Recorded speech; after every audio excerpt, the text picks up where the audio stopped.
Now, this is a story of a man, a dairy farmer, who came back from the dead.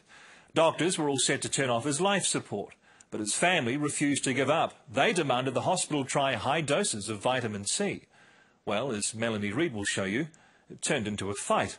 The specialists didn't believe such a treatment would work, but, well, suffice to say, the farmer is no longer on death's door, and his family claim he's living proof.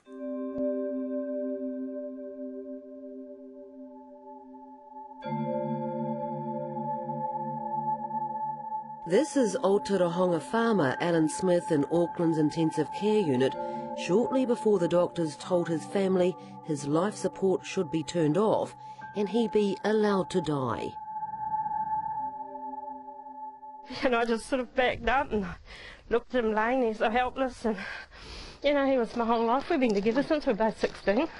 On the Smiths' Aotearoa farm, Alan's wife Sonia and son Shane remember when they were told it was all over.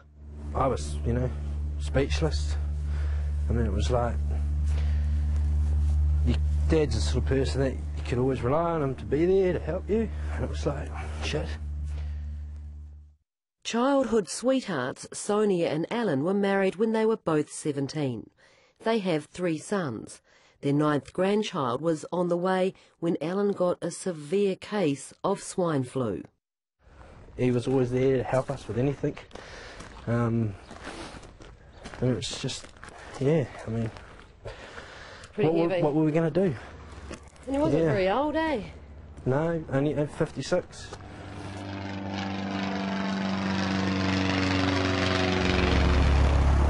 But on the other side of the house, over the back paddock, having been taken on an aerial check out of the farm, the bloke they're calling the Miracle Man.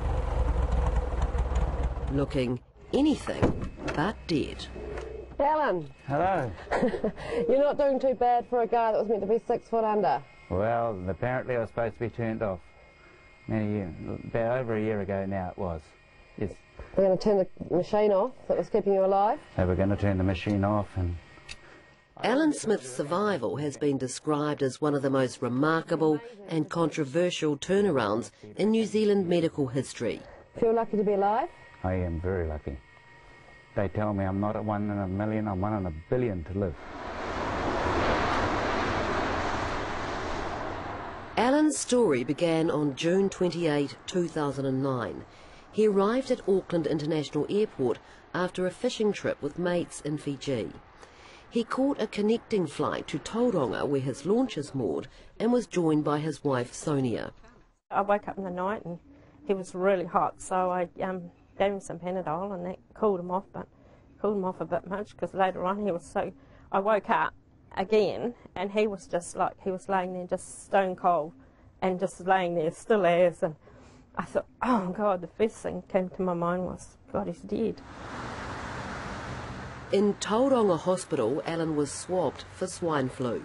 After 2 days, his deterioration was so dramatic, the 3 sons and 8 grandchildren arrived, warned this could be a final goodbye. Just seeing him just in an induced coma and everything like that just was horrible. I mean, yet that was the beginning. A specialist crew flew in from Auckland with a portable ECMO machine, a complex life support system which takes over the function of the lungs. All the grandkids had surrounded their papa before he was airlifted north. And they were still alive. Hi, Papa, they said. Oh, then what happened? They stood waving at him. They lined the corridor. Oh, when he was taken out? When he was taken out the stretcher, yeah. Then they waved goodbye to the helicopter. Yeah. In the hospital? Yeah, from the hospital as they took him away. And you must have been thinking, the chances aren't good. Yeah, well, yeah, it was then I was starting to think, well, where are we going to go with this?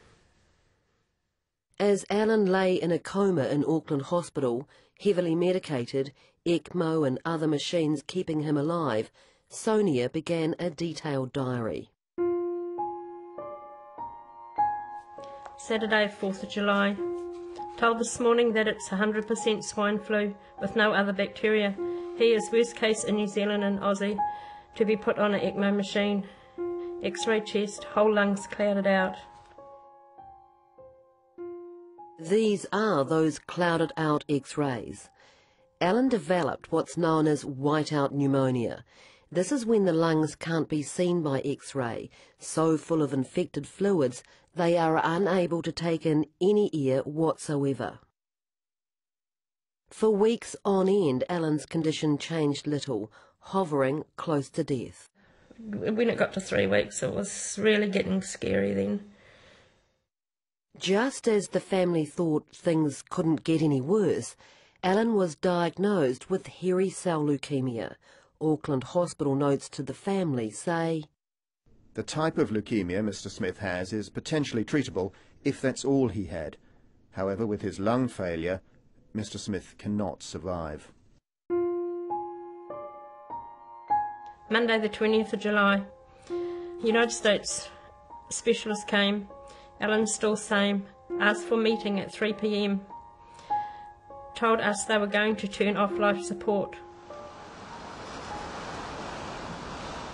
While Auckland Hospital refused to take part in this story, 60 Minutes has obtained Alan Smith's medical files and records of that Monday meeting. This morning, we, the CVICU consultants, met and discussed with the ECMO specialist from America, Mr. Smith's situation. The group is in unanimous agreement that Mr. Smith should be removed from ECMO and be allowed to die. Continuing is only prolonging his inevitable death. My brother just stepped in and he said, "No, you haven't tried everything. You've got to try vitamin C, intravenously high doses." And they just said, no. The family pleaded with doctors that Alan be administered high-dose vitamin C, a treatment right outside of mainstream medicine. So what was the doctor's reaction? Oh, they said no because there's no proof of it doing anything or doing anyone any good. Or my mind was just spinning because they wanted to turn him off, and I'm thinking, well, I hope we can get through this. And with that, Paul and Shane walked in. That's your sons? Yes, 2 of our boys. They walked in, and then, they really stood their ground. I said to him, mate, I said, if you lie on that bed for as long as he had without vitamin C, you will die too, just like he's going to. Paul and Shane and told me, they sound like giving up, just like when you got a dead cow down. I said, well, They'd given up. I said to them, just force this vitamin C in them so it actually happens. And it'd be fair to say the Smith boys, Paul, Josh and Shane, weren't backwards in coming forward. I says, what have you got to lose, mate? You give me one good reason what you guys have got to lose by trying it. I says, because it's not fair that we, all of us, should go on living our lives with the thought in the back of our minds, if only we'd pushed and tried harder, would it have saved them? They were all about to find out if they'd pushed hard enough. The next day, Tuesday, Auckland Hospital arranged another family meeting. All of intensive care unit medical staff have met again. We are all in agreement that vitamin C will be of no benefit. We all agree Mr. Smith will not survive. However, one member feels slightly uneasy that we should wait a little longer before taking Mr. Smith off ECMO. It's therefore reasonable to wait until Friday. If Mr. Smith has shown no improvement by then, he will be taken off ECMO. In the meantime, given the family's strong beliefs about vitamin C, we are willing to give this over the next 2 days. So, Tuesday night, he got his first dose of 25 grams through the IV, and Wednesday morning he got another 25 grams. The Wednesday afternoon they did a CT scan on his chest, and that's when they found the air pockets in his lungs, whereas the x-rays had showed just complete white. So Alan's x-rays, before high-dose intravenous vitamin C, so full of infected fluid the lungs can't be seen. This x-ray taken after 2 days of high-dose vitamin C treatment. The lungs dramatically improved and readily visible. By D-Day, the Friday when Alan Smith was destined to die, when the ECMO life support was to be withdrawn, turned out to be the day Alan Smith was destined to, well, maybe, survive. Mr. Smith is stable but still critical. He has improved over the last couple of days. Turning Mr. Smith prone has probably made the biggest difference. His chest x-ray is better. They didn't agree or believe that the vitamin C turned him around, because What did they think turned him around? coincidentally, the same time as he started getting his vitamin C, they proned him, which was turning him over onto his stomach. So that's their argument on that's why he got better. So Assume it will be, won't we? my question to that is, why didn't you try that before even suggesting to turn the machine off? So less than a week after the high-dose vitamin C was started, Alan had improved to the point that he could be taken off ECMO life support. Sunday, 26th July. Got taken off ECMO this morning today, hooray. Seems funny seeing him breathing again. He is taking a few of his breaths on his own. Then, just as the family felt they could breathe a bit easy themselves, Alan's health started to dive. They would find the vitamin C had been stopped. This time, a different consultant was there, and he was just so adamant against it. He sat back in his chair, rolled his eyes and crossed his arms and looked at the ceiling and said, "No, not putting him back on it. No, no." Did he make you feel like a bit of an idiot? He did, and it's the first time I ever wanted to hit someone. I got quite serious with that doctor. How serious? The meeting was stopped, put it that way. 3 days later, the vitamin C was restarted, but only very low doses of 1 gram twice a day. So we got them all in one mob, not two mobs? Now, while these King Country brothers certainly don't claim to be medical experts, they say the mucking about with the vitamin C was reflected by the changes in their father's health, and they say you'd have to be a bit thick not to see what was going on. So he was on 100 grams per day, improving rapidly, very rapidly. And then he went downhill rapidly when they stopped it, cold turkey. When he got put back on vitamin C after that heated meeting, it was at a very low dose. And once again he started recovering, but it was a slow recovery. They expected to have him transferred to Waikato in less than a week. It took a lot longer. By early August, still critical and still in an induced coma, but by now breathing on a ventilator, Alan was airlifted closer to home, to intensive care at Waikato Hospital, who, like Auckland Hospital, wouldn't be interviewed.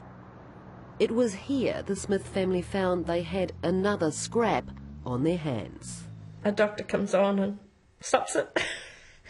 And Stops the vitamin C? stops the vitamin C. And says what? And I said, you know, why? And he said, well, this stuff has come down with him and we don't know what it is. So here we go again, another fight. This time they brought in the heavyweights. Wellington public law specialist May Chen warned Waikato Hospital.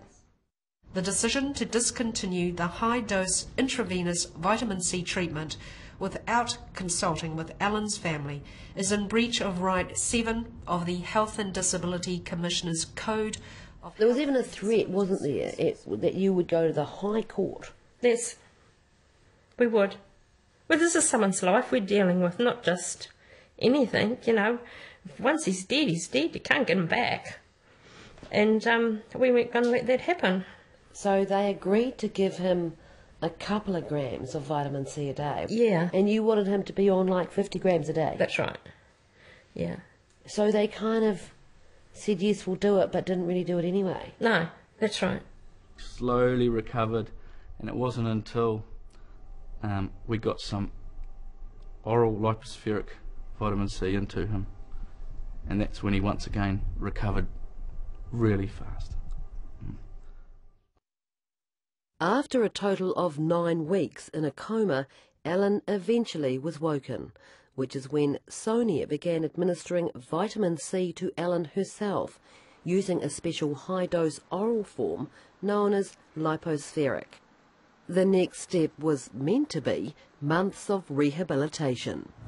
Yeah, I was taking 6 grams of that a day, of the Lipospheric, and of course, when I had to go to rehab again to learn to walk, I was told I'd be there for 3 months. Well, in 3 months, I did not like the sound of that. But I walked out of that hospital in one day under 14 days.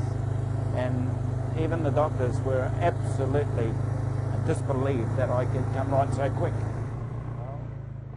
Alan was back on the farm recuperating when his neighbour John came down the road calling out to him. Says to me, "Hey, Smitty, you owe me $15. I said, "What do I owe you $15 for, John?"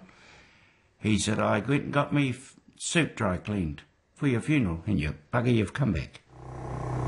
Get him behind.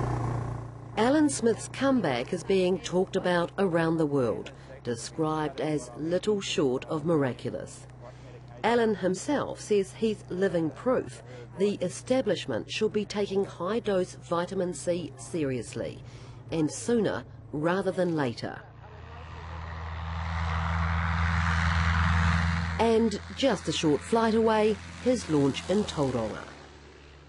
You know, Alan, that there will be many health professionals who say that it is not scientifically possible that your recovery is because of having high doses of intravenous vitamin C. Well, they can say what they like, really, because basically I am alive. I was supposed to be dead. They wanted to turn me off. And here I am, I'm alive. Well done. Yeah.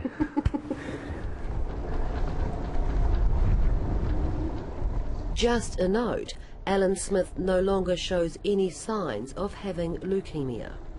I've beaten the system, as to speak. And, you know, if my family had let them turn me off, I would be dead. It's not a good day to be dead today. Not a good day to be dead today. There's obviously a fish out there somewhere with my name on it. We don't catch it.